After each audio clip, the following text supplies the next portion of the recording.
जितने भी दलित नेता हैं या छुटभैया नेता हैं, ये सब बहन जी को गाली देते हैं, उसको कोसते हैं, कहते ट्वीट नहीं किया, समर्थन में नहीं बोली। क्या बहन जी के बिना इनकी राजनीति नहीं चलेगी क्या? देखिए आप उसको निशाना बनाते हैं। देखिए आप मुझे एक बात बताइए, चंद्रशेखर से पूछा कि बहन जी ने ट्वीट नहीं किया, और चंद्रशेखर ने क्या कहा? चंद्रशेखर ने कहा वो हमारी बड़ी बहन है, माँ समान है, उनका मौन रहना ही मेरे लिए जो है वो उनका ट्वीट है, उनका मौन रहना ही मेरे लिए समर्थन है। अगर बहन जी चंद्रशेखर, देखिए मैं दो बात जानता हूँ, अगर मेरे सामने कोई मुझे समर्थन नहीं दे रहा, मेरा विरोध भी नहीं कर रहा है और मेरे हाँ में भी नहीं है, तो इसका मतलब अगर वो मौन है तो उसका मौन समर्थन मेरे साथ है। अगर हम गलत कोई सामने हमारे सामने गलत हो रहा है और अगर हम उसका विरोध नहीं कर रहे हैं और हम मौन है, तो हम कहीं ना कहीं उसको समर्थन दे रहे हैं। अगर बहन जी आज की तारीख में उनको लगता है कि चंद्रशेखर गलत कर रहा है, तो बहन जी खुल करके कहें चंद्रशेखर गलत कर रहा है, इसका समर्थन समाज इसका साथ छोड़े। लेकिन अगर बहन जी ये भी नहीं कर रही है और बहन जी उसको इग्नोर भी कर रही हैं, तो इसका मतलब बहन जी का मौन समर्थन उसके साथ है। और बुद्धिज्म में यही सिखाया जाता है, बुद्धिज्म में मेडिटेशन में क्या सिखाया जाता है? मेडिटेशन में यही तो सिखाया जाता है कि आप अगर आपके सामने आपको लग रहा है अभी ठीक है, ये गलत नहीं हो रहा, सही नहीं हो रहा, ठीक चल रहा, तो चल रहा। बहन जी के भाई गुजरे जब ट्वीट नहीं किया चंद्रशेखर ने, माँ गुजरी तब नहीं किया, पिता गुजरे जब ट्वीट नहीं किया, ये कैसा मतलब अपेक्षा कर सकते हैं फिर बहन जी से? देखिए बहन जी, मुझे नहीं पता चंद्रशेखर ने ट्वीट किया नहीं किया, मैं चंद्रशेखर का कोई प्रवक्ता तो हूँ नहीं, मैं एक सामाजिक कार्यकर्ता हूँ, एक पत्रकार हूँ, साहित्यकार हूँ, और उसी नाते मैं ये कह रहा हूँ कि बहन जी हो, कल को बहन जी के साथ कोई दिक्कत होगी हम तो तब भी खड़े होंगे, चंद्रशेखर के साथ दिक्कत हो रही है हम तो तब भी खड़े हैं। समाज के अंतिम पायदान पर काम करने वाला व्यक्ति, फूले अम्बेडकरी आंदोलन पर काम करने वाला व्यक्ति, जो यहाँ से 5000 किलोमीटर दूर भी रहता, वो मेरा अपना है, ये हमको समझना चाहिए। अमेरिका के रोड पर, अमेरिका के अंदर न्यूयॉर्क में एक रोड का नाम डॉक्टर अम्बेडकर के नाम पर रखा गया, तो भारत के अंदर तमाम अम्बेडकरवादियों ने उसके लिए खुशी मनाई। अगर अमेरिका के अंदर किसी दलित का, किसी अम्बेडकरवादी फूले अम्बेडकरी आंदोलन के कार्यकर्ता का शोषण होता है और तो हम भारत में रह करके उसका विरोध करते हैं कि नहीं होना चाहिए, तो फूले अम्बेडकरी आंदोलन के प्रत्येक कार्यकर्ता की जिम्मेदारी बनती है कि वो देश में कहीं भी कोई भी, देखिए हमारा ब्लड का रिलेशन नहीं है, हम वैचारिक, हमने अभी तक क्या ना हमने ब्लड पुत्र बनाए, खून के रिश्ते बनाए, हमने वैचारिक पुत्र, वैचारिक भाई, वैचारिक लोग बनाने चाहिए। तो मैं कह रहा हूँ कि मेरी वैचारिकी का आदमी अगर मुल्क भर में कहीं है तो वो मेरा है और मैं उसका समर्थन करता हूँ। देखिए राजनेता को गंभीर होना चाहिए, एक्टिविस्ट को गंभीर होना चाहिए, सोशल वर्कर को गंभीर होना चाहिए। ये जो आप जो बात कह रहे हैं, चंद्रशेखर अगर मूँछों पे ताप देता है तो ये शौक है, ये शौक है भाई, उसको वो दिखाना चाहता है कि मेरे समाज को मूछें रखने पर हत्या की जाती है, मेरे समाज को चश्मा लगाने पर हत्या की जाती है, मेरे समाज को घोड़ी चढ़ने पर हत्या की जाती है। मैं रख रहा हूँ, जिसको जो करना मेरा करके देखो। तो वो कहीं ना कहीं एक तरीके से विरोध, जो उसका जो विरोध के प्रति कहते हैं ना, उसको प्रतिशोध है, उसको बताने की कोशिश की जा रही है कि हम तुम्हारे तलवार और डंडों से नहीं डरते हैं। और अभी भी उसने यही कहा है कि हम डरते नहीं हैं। मैंने सुना चंद्रशेखर को, तो हमने तो फ़ोन पे बात की, उसको हालचाल पूछा, उसका चंद्रशेखर का मित्र भी है, अपना छोटा भाई है, और आंदोलन में हम लोगों ने साथ साथ काम भी किया है। तो हम आज भी कह रहे हैं कि जिन लोगों ने हमला किया वो कायराना हमला है, नहीं होना चाहिए था। और जिस उत्तर प्रदेश में ये कहा जाता है कि भाई रामराज है और योगी जी की सरकार है, सारे गुंडे माफिया यूपी छोड़ करके जेल भाग गए, बॉर्डर पर चले गए, पता नहीं बड़े बड़े लंबे स्लोगन लिखे जाते हैं बोर्डों पर, तो ये योगी सरकार को चिंता का विषय है। योगी सरकार सोचे अपने आप में कि क्या सही मायने में यही रामराज है, इसी रामराज की कल्पना आप लोगों ने की थी, या यही रामराज है आपका कि जिसमें SC ST OBC और मुसलमान सुरक्षित नहीं है? लेकिन सर जो भीम आर्मी के चीफ हैं चंद्रशेखर आज़ाद, ये भीम आर्मी चलाते हैं, आर्मी से मतलब सुरक्षा करने वाले, खुद इन पे सुरक्षा मांग रहे हैं। अब ये कैसी भीम आर्मी है? अगर इस देश का सेना नायक जो होता है, सेना प्रमुख जो होता है, वो पूरे देश की सेना को चलाता है और देश की सेना जो वो देश की रक्षा करती है, लेकिन सेना प्रमुख भी अगर अपने ऑफिस से बाहर निकलता है तो उसकी सुरक्षा के लिए भी अंगरक्षक रखे सरकार तय करती है। तो ये कहना कि भीम आर्मी जो है वो रक्षा करती है लोगों की, लेकिन अगर भीम आर्मी के प्रमुख को जो है वो रक्षा की ज़रूरत है, तो ये बिल्कुल है, जान तो जान है ना भाई। अगर ये कोई ज़रूरी थोड़ी है कि जो भीम आर्मी का प्रमुख है चंद्रशेखर, उसकी बॉडी जो वो स्टील की है, उसकी बॉडी भी तो मेरी तुम्हारी जैसी हार्ड मास की, तो गोली लगेगी, डंडा लगेगा, कोई नुकसान पहुंचाने की कोशिश करेगा तो सीधी सी बात है कि नुकसान होगा। तो ये कहना कि भी भीम आर्मी भी सुरक्षा मांग रही, बिल्कुल भीम आर्मी सुरक्षा देती भी है, भीम आर्मी को सुरक्षा मिलनी भी चाहिए। अगर चंद्रशेखर पर हमला हुआ है तो चंद्रशेखर ने कहा कि भाई मैंने तो जो है वो हथियार अप्लाई किया था, मैंने तो कहा था कि मुझे राइफल का, बंदूक का, पिस्टल का कोई भी लाइसेंस दे, सरकार नहीं दे रही है। और वो अपने अगर अंगरक्षक रखता है तो उस पर भी फिर बहुत सारी दिक्कतें होती हैं लोगों को। तो उसको चाहिए, सरकार को चाहिए कि उसके लिए अगर इस देश के अंदर कंगना रनौत को जेड सिक्योरिटी की सुरक्षा मिल सकती है तो वो तो कोई, मैं तो समझता हूँ कि वो तो कोई एक्टिविस्ट, बाबा को मिल, बहुत सारे बाबाओं को मिली हुई है और बहुत सारे पुजारी पंडे पुजारियों को मिली हुई है। तो ऐसे में अगर आपको लगता है कि जो चंद्रशेखर देश भर में इसी देश के 85% बहुजन समाज की आवाज़ को उठा रहा हो, बुलंद कर रहा हो और उस पर जानलेवा हमला हो रहा, तो सरकारों को चाहिए कि उसको सुरक्षा मुहैया करें। चंद्रशेखर पूरे देश में कहीं भी जाते हैं तो नारे लगते हैं कि शेर आया शेर आया। हाँ। और उस शेर को सहारनपुर में उसकी मांद में ही जो है हमला किया गया उस पर। ये तो क्या कुंदो को ये इनकी सुरक्षा जो एक मतलब ताकत थी। मैं क्या कह रहा हूँ आपको, आप इस चीज़ को समझिए। आपने कहा कि शेर आया, ठीक है, अच्छी बात है, ये युवाओं का जोश है, इस प्रकार के नारे लगते हैं कि देखो देखो कौन आया, शेर आया। तो ये सच्चाई है। और वो जिस प्रकार से गोली लगने के बाद में चंद्रशेखर भयभीत नहीं है और उसने कहा है कि मैं बिल्कुल भयभीत नहीं हूँ और अपने लोगों से कहता हूँ कि वो शांति बनाए रखें, तो यही एक बहादुर आदमी की पहचान है। वो चाहता तो हड़बड़ाहट में कुछ और भी बोल सकता था, कह सकता था। लोग कह रहे हैं कि इनके गृह जनपद में हमला किया गया है, राजनीतिक षड्यंत्र हो सकता है। ये राजस्थान भी जाते हैं, उत्तर प्रदेश भी जाते हैं, वहाँ तो इन पर कोई हमला हुआ नहीं आज तक भी। नहीं, तो जो लोग ये कह रहे हैं कि गृह जनपद में हमला हुआ है और साजिश हो सकती है, तो वो पहले जांच हो रही है, पता चल जाएगा चंद्रशेखर ने खुद गोली चलवाई है या किसने चलाई है।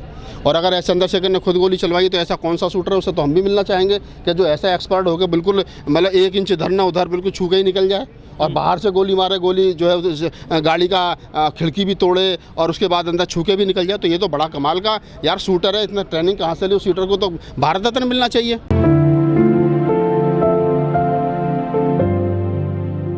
मूछें ऐंठना, चश्मा लगाना या तलवार लहराना और शक्ति प्रदर्शन करना ये अलग चीज़ है।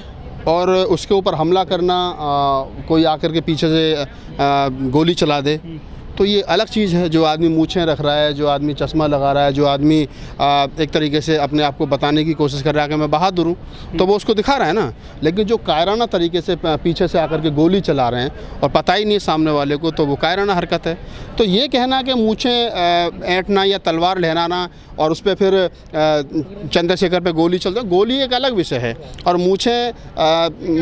मूछों पे ताप देना, चश्मा लगाना, तलवार लहराना वो एक अलग विषय है। अगर ये लोग इतने बहादुर थे जिन्होंने गोली चलाई, जिन्होंने फायरिंग की है, अगर वो वास्तव में बहादुर थे तो उनको चाहिए था कि पहले कहते कि हम चंद्रशेखर को फलां दिन फलां जगह गोली मारेंगे, तो शायद हो सकता है चंद्रशेखर भी अपने लोगों के साथ वहाँ आता और कहता कभी आओ चलो देखते हैं। तो दोनों बात अलग है। मूछें पे ताप देना, तलवार लहराना अलग है, और वहीं दूसरी तरफ जो है वो अगर आप कहेंगे कि चंद्रशेखर पर हमला हुआ तो वो अलग है, हमला अलग है। चंद्रशेखर जी ने कहा है कि हमें जो ट्वीट नहीं किए हैं बहन जी और योगी जी, वो उनकी जो मांग की है उन्होंने ट्वीट की, क्या ऐसे मांगा जाता है समर्थन? नहीं, बहन जी को मैं तो मुझसे भी पहले सवाल पूछा बहुत सारे हमारे पत्रकार साथियों ने कि बहन जी ने ट्वीट नहीं किया है, अखिलेश ने किया और तमाम लोगों ने किया। तो मैं तो अभी भी कह रहा हूँ कि बहन जी को ट्वीट करना चाहिए। ये जो बिखराव हो रहा है बहन जी और चंद्रशेखर के बीच में, आज शायद 11 बजे बहन जी की पीसी थी, क्या कहा है उन्होंने पता नहीं अभी, तो हो सकता है उन्होंने कुछ कहा हो, नहीं कहा तो बोलना चाहिए। देखिए, मैं एक बात जानता हूँ कि अगर आप सही मायने में अम्बेडकरवादी हो, अगर आप बुद्धवादी फूलेवादी हो, अगर आप फूले अम्बेडकर आंदोलन पर काम करने वाले लोग हो, तो मैं समझता हूँ कि यहाँ से 4000 किलोमीटर की दूरी पर भी अगर किसी फूले अम्बेडकर आंदोलन के योद्धा को कोई गोली लगती है या उसको कोई नुकसान पहुँचता है, तो मेरी एक जिम्मेदारी बनती है कि इंसानियत और मानवता के नाते मैं राजी खुशी लूँ। अगर बहन जी सुषमा स्वराज की डेथ पर, कल्याण सिंह जी की डेथ पर और अटल बिहारी वाजपेयी जी की डेथ पर ट्वीट करती हैं या उनके कुछ बात होती है तो ट्वीट करती हैं, वहाँ जाती हैं, गई भी बहन जी सुषमा स्वराज जी की डेथ के बाद में गई वहाँ, वो फूलों का वो लेकर के गोल वाला जो होता है वो, तो गुलदस्ता नहीं कहते उसको, कुछ और कहते हैं, वो टायर टाइप का जो होता है, तो वो लेकर के बहन जी वहाँ गई थी। तो बहन जी वहाँ जा रही हैं तो कम से कम ये तो तुम्हारे समाज का बच्चा है। जो बीजेपी वाले हमारे समाज को रोज़, RSS वाले हमारे समाज को रोज़ कमज़ोर और प्रताड़ित कर रहे हैं, वो फिर आपके दोस्त हैं। इसका मतलब जिनके जीने मरने पर आप जा रहे हैं, जिनके लिए जन्मदिन की बधाई दे रहे हैं आप, मोदी जी के लिए अगर बहन जी जन्मदिन की बधाई देती हैं, उनकी बधाई देती है, प्रधानमंत्री हैं वो, तो चंद्रशेखर क्या है? ये क्या है? ये कौन? क्या है? समाज का योद्धा है। लोगों में मुकदमा दर्ज करा रखा हरियाणा में उन्होंने। किसने? रविदास वाले मंदिर वाले मैटर में। तो वो तो लोग घर जाते हैं, ये कौन? ये बात तो चंद्रशेखर से पूछो। अब देखो, नहीं या तो मुकदमे दर्ज करा दिए इन्होंने गरीब लोगों पे, चंद्रशेखर ने। मेरी बात सुनो, अगर आप ये कह रहे हो कि चंद्रशेखर ने मुकदमा दर्ज करा दिया, तो जिन लोगों पर मुकदमा दर्ज हुआ वो कहें इस बात को कि हमारे ऊपर जो मुकदमा दर्ज हुआ वो चंद्रशेखर की वजह से हुआ है। इस बात को कहे ना वो, तुम क्यों कह रहे हो, तुम्हारे ऊपर तो नहीं हुआ ना मुकदमा दर्ज, मेरे ऊपर भी नहीं हुआ। तो जिन लोगों के ऊपर मुकदमा दर्ज हुआ है वो आकर के कहें इस बात को, कभी हमारे ऊपर जो मुकदमा दर्ज हुआ, हमारा जो नुकसान हुआ है पॉलिटिकली, सामाजिक, सोशली, आर्थिक जो भी नुकसान हो रहा है वो चंद्रशेखर की वजह से हुआ है। पूरे देश में जितने लोगों के ऊपर मुकदमा चल रहे हैं, आप 10 लोगों को ऐसा कोई इकट्ठा करो, तमाम बहुजन मीडिया से मैं कह रहा हूँ, और उनको तैयार करो कि वो कहें, अपनी वाइट दें कि हमारे ऊपर जो मुकदमा हुए हैं वो चंद्रशेखर रावण की वजह से हुए हैं। ये आप कह रहे हो, ये मैं कह रहा हूँ, मैं सुन रहा हूँ, लेकिन सही मायने में क्या ऐसा हुआ है? जब दिल्ली के अंदर रविदास मंदिर आंदोलन चल रहा था, मैं उसको लीड कर रहा था, मुझे पता है 96 लोगों पर मुकदमा हुए। सुरजीत सम्राट ने पूरी फाइल तैयार की, लोगों की जमानत करवाई, और बाद में देश भर से लाखों पत्र लिख करके गृह मंत्रालय को वो मुकदमे वापस हुए। तो जिन लोगों को जानकारी नहीं, उनको मैं बता दूं कि रविदास मंदिर मामले में जिन लोगों पर 96 लोगों पर मुकदमा दर्ज हुए थे, सरकार ने मुकदमा दर्ज किया, तो सरकार ने वो मुकदमा वापस ले लिया है। तो ऐसा नहीं है कि दबाव नहीं बनाया गया सरकार पर, दबाव बनाया गया। राजस्थान में तो नहीं, राजस्थान और मध्य प्रदेश में जब कांग्रेस सरकार बनी थी और जब बहन जी ने कहा था कि हम कांग्रेस को समर्थन करेंगे, आप हमारे मुकदमे वापस लो जो 2 अप्रैल वाले हैं, तो क्या वो मुकदमे वापस हो गए बहन जी कहने से? बताओ आप मुझे, क्या वो मुकदमे चल रहे हैं ना अभी भी? मुकदमे पे गरीबों पे। अरे मैं जो कह रहा हूँ, मैं ये कह रहा हूँ कि अगर राजस्थान और मध्य प्रदेश में बहन जी ने सरकार बनने से पहले ये कहा कि हम समर्थन कांग्रेस को करेंगे सरकार बनाने में, लेकिन वो जो मुकदमे 2 अप्रैल वाले हैं वो वापस होने चाहिए, तो क्या वो मुकदमे वापस हुए ना हुए कह देने से, या फिर फीडबैक क्या है उसका, ये हमको सोचना चाहिए। अगर आप एक्टिविस्ट हैं, पत्रकार हैं, साहित्यकार हैं, कवि हैं, तो मेरी जिम्मेदारी बनती है कि जो मैंने कहा है उस पर आज भी आप जाइए, राजस्थान में लोगों के ऊपर मुकदमा चल रहे हैं, आज भी मध्य प्रदेश में जो है वो 2 अप्रैल वाले मुकदमा चल रहे हैं। तो ऐसा नहीं है कि मुकदमे नहीं चल रहे हैं, मुकदमे चल रहे हैं। अगर पूरे भारत में कहीं मुकदमा वापस हुआ है तो वो दिल्ली में हुआ है। 96 लोगों पर जो मुकदमा रविदास मंदिर वाले मामले में हुआ है, क्योंकि हमने उसमें काम किया, हमें पता है, और ये सच्चाई है। बाकी 2 अप्रैल में जितने मुकदमे हुए थे, कहीं कोई मुकदमा वापस नहीं हुआ, ना बहन जी के कहने से हुआ, ना भाई साहब के कहने से हुआ है। लेकिन राजनीतिक जो शक्ति है वो तो आपकी छिन भिन्न हो रही है, मनुवादी मीडिया पूरा मजा ले रही है, राजनीतिक पार्टियां हंस रही हैं आप पर कि बहुजन बिखर गया आपस में ही। हाँ, तो बिखरा तो मजा ले रही है, मैं कौन सा वो कौन सा गलत कह रहे हैं? जब आप इकट्ठा हो जाओगे तो मजा नहीं लेंगे, मजा भी तो आप ही दे रहे हो। अगर आज क्या नाम है, तमाम लोग कह रहे हैं कि बहुजन शक्तियाँ छिन्न भिन्न हुई हैं और बहुजन समाज की की राजनीति पर या अन्य किसी मामले पर लोग मजा ले रहे हैं, तो ये सच्चाई है। आपने वो मौका दिया है ना, जब तक मान्यवर साहब काशीराम रहे, उनकी विचारधारा रही, तब तक तो किसी की हिम्मत नहीं थी। तब तक मान्यवर साहब काशीराम कहते थे कि सबको लाइन में लग करके आना पड़ेगा काशीराम से मिलने। आज बसपा के और तमाम हमारे जो राजनीतिक दल है वो लाइन में लगे हुए टिकट लेने के चक्कर में। तो ये जो MP MLA बनने की दौड़ है ना, ये छोड़नी पड़ेगी और मूवमेंट को खड़ा करना पड़ेगा। क्योंकि मान्यवर साहब काशीराम का की कोटेशन है, बता देता हूँ आपको। मान्यवर साहब काशीराम कहते थे कि जिन राजनीतिक पार्टियों की सामाजिक जड़ें मजबूत नहीं होती, उनकी राजनीति लंबे समय नहीं चलती। मान्यवर साहब काशीराम ने 70 में 65 में आंदोलन शुरू किया, 84 में राजनीतिक पार्टी बनाई, 20 साल उन्होंने सामाजिक काम किया, तब जाकर के राजनीतिक पार्टी बनाई। तब पहले समाज को तैयार किया, और उन्होंने उसमें भी कहा कि हमको सामाजिक जड़ें मजबूत करनी पड़ेंगी। बहन जी हो गई, और बहन जी बसपा में जो बहन जी के आसपास इर्द गिर्द जितने लुटैया छुटभैया घूम रहे हैं, ये जो जितने चंदाखोर घूम रहे हैं ना, ये जो बहन जी के आसपास जो इन्होंने ये क्या नाम बसपा ने छोड़ रखे हैं कि पैसा लाओ, पैसा लाओ, लाओ पैसा, लाओ पैसा। तो पिछले 20 साल 15 साल में 2007 के बाद में, 6 के बाद में, मान्यवर साहब की डेथ के बाद में ग्राउंड लेवल पर काम नहीं हुआ, सिर्फ थैला भरने का काम हुआ है। उसके कारण बहुजन समाज की राजनीति कमजोर हुई, और कमजोर हुई तो उसका मजा जो दूसरे लोग ले रहे हैं।